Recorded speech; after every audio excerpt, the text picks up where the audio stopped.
Here's a very, very sad story coming up because any parent looks forward to seeing their child grow up, marrying, maybe becoming a parent themselves one day. Yes, but when Kay Gilderdale's daughter Lynn was struck down by the debilitating disease ME, she was just 17 at the time, she realised that that dream probably would never become a reality for them. Now, 2.5 years ago, in December 2008, Lynn, who was very sporty, she was then 31 years of age, she chose to take her own life.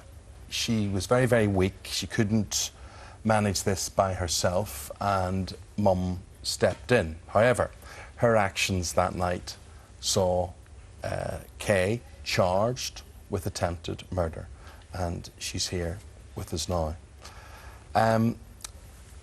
We've got Lynn's story, One Last Goodbye, and you've brought out this book.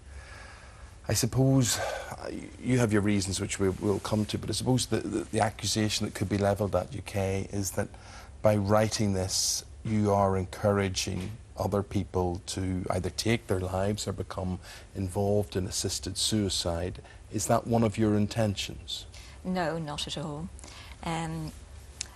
What I wanted to do by writing the book is, first of all, to get across how severe ME can be, and to show Lynn's character, that she was a very strong, courageous person and went through years of suffering.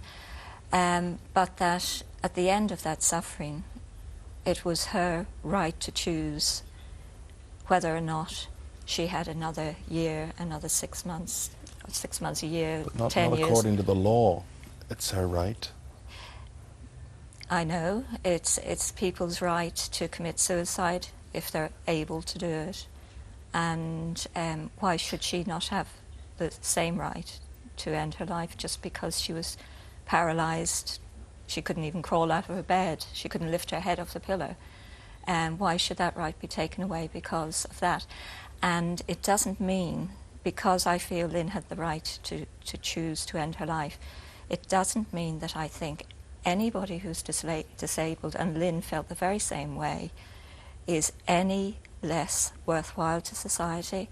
They can choose to live for as long as they like, or they can choose not to live. But, you know, I have a brother who had a car crash when he was 16, and he's 65 now, in a wheelchair all that time, but he could live a great life because he wasn't sick. He didn't have illness and pain. He could lift it into his wheelchair. I'd never dream of telling anybody like that, you should end your life. I'd never dream of telling anybody. I didn't decide for Lynn. She decided for herself. And you'd spent so many years watching her suffer. I mean, how old was she when she first got ill? 14. Just 14? Yes. So 17 years of her life were then spent in this awful, debilitating state, because I thought that ME is often being described as the yuppie disease, a yuppie flu. Yes. Did you have doctors saying there was nothing wrong with her at the time, or because you know there are a lot of the medical professionals say, well, you can't, they can't prove this illness. There's people saying I'm so tired and achy, but when they do tests, nothing comes up. Yeah, when the tests come back negative, then you get accusations of you're pretending. There's nothing wrong with you. The tests are clear, so the medical black and white proof isn't in front, and that's when the problems start. So how bad did it get for Lynn? So I know she'd had a vaccination, because a lot of people say it's after an illness or a vaccination often. Yes, the triggers. Symptoms, it triggers something, and then their symptoms never really get better. Yes. What was that decline like for her, and for you to live through it with her? It was very rapid and very frightening. From being totally healthy and sporty and active and loving life and, you know, popular and all the rest, she, within 3 months, was very, very ill, noise and light sensitive, pain, memory beginning to go, and passing out. And within 6 months, she was totally bedridden, paralysed, tube fed, couldn't speak, couldn't remember, terrible muscle spasms, pain and sickness and constant infections. How long did it take you to accept or believe that she was never going to get better? I never stopped believing that she'd get better. Even up to the end? even up to the end. I wouldn't accept that she wouldn't get better. I felt that she had put up such a huge fight and been so strong that she really was going to get better. I couldn't see how, because so many things had gone wrong in her body. Sure. But I kept hoping, you know, maybe stem cell therapy. We looked into so many different things, and but never talking about found going wrong, you know, so many parents could identify with you wanting to end that suffering for their child, but it didn't go according to plan. Could you explain to us, in this clinic, she's left alone. This is the Dignitas clinic, is it? Yes. That she's in Switzerland. So she's left alone to... No, she didn't go. No, she didn't go. She'd been looking. She had been looking into it, but it was at home. But it was at home in the end. Yeah. Right. Yeah. So how did it not go according to plan? Lynn had constant pain relief, a pump that put morphine into her body slowly over 24 hours. And she also had Hickman line, which was into a vein in her chest for IV medication and fluids.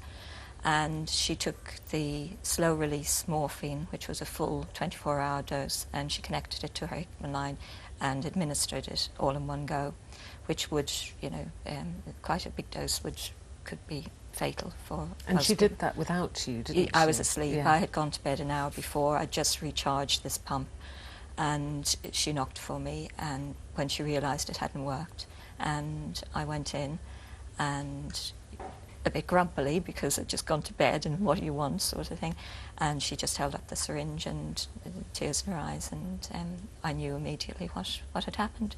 So I sat down and I talked to her. Lynn couldn't speak, it was all sign language, and I talked to her for an hour and a half, and she asked me to help her by getting some more that she couldn't get up her bed. So that is a terrible dilemma at that point, because every fibre of you must be, you don't want to lose her. Yes. And yet you understand this is a decision she's made as an adult. She talked to you about it before. Yeah.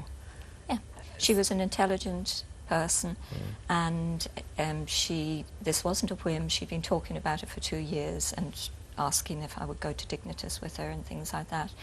And she had wanted to live for a long, long time, but she got to the point where she really knew what she wanted, and death didn't frighten her because it was a release from the wretched life she had. How clearly were you thinking? I mean, this is what got you then into trouble, assisting when you pleaded guilty to assist the suicide. Was your trial and prosecution, was it a sympathetic one, or was it not? Did you feel there was an understanding for you, or do you feel that you were going to be made an example of to show that this was against the law? I felt I was going to be made an example of, but funnily enough, on a one-to-one basis, people were sympathetic towards me, and you know, wherever I was, whether it was police station or anywhere in court. But it was the law. This is what they said, that on a technicality of the law, that I was... What is the way ahead, Kay? What is the way to find some sort of answer, some sort of solution, some sort of understanding for this? What are the theories, and what would you advocate in terms of changing the law? Well, what I know is something has to change, because the way things are, it is not fair on people like Lynn, who would want their family around them and everything.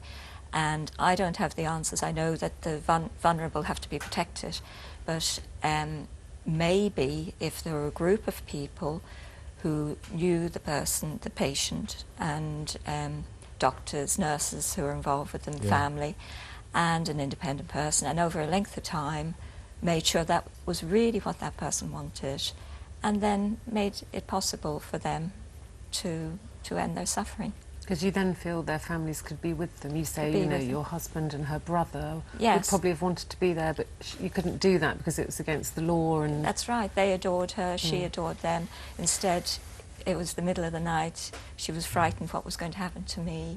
She wanted her dad there, but didn't want him to be in trouble, you know. Okay, you've written it all down in this book. You want the understanding of ME. You want people to talk about this taboo subject of assisted suicide.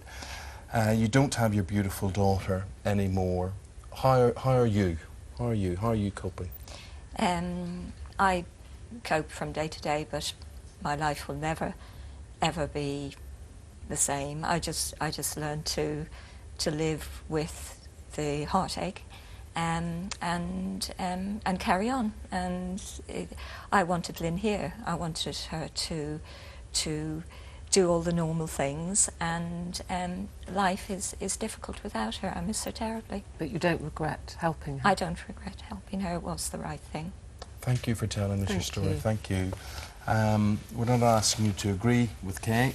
She's just telling her story. She's talked about how she would like to change the law. She's documented all of that. And if you have been affected by anything we have just been talking about, you can go to the website. There it is there, itv.com/thismorning. And there will be details there of helplines.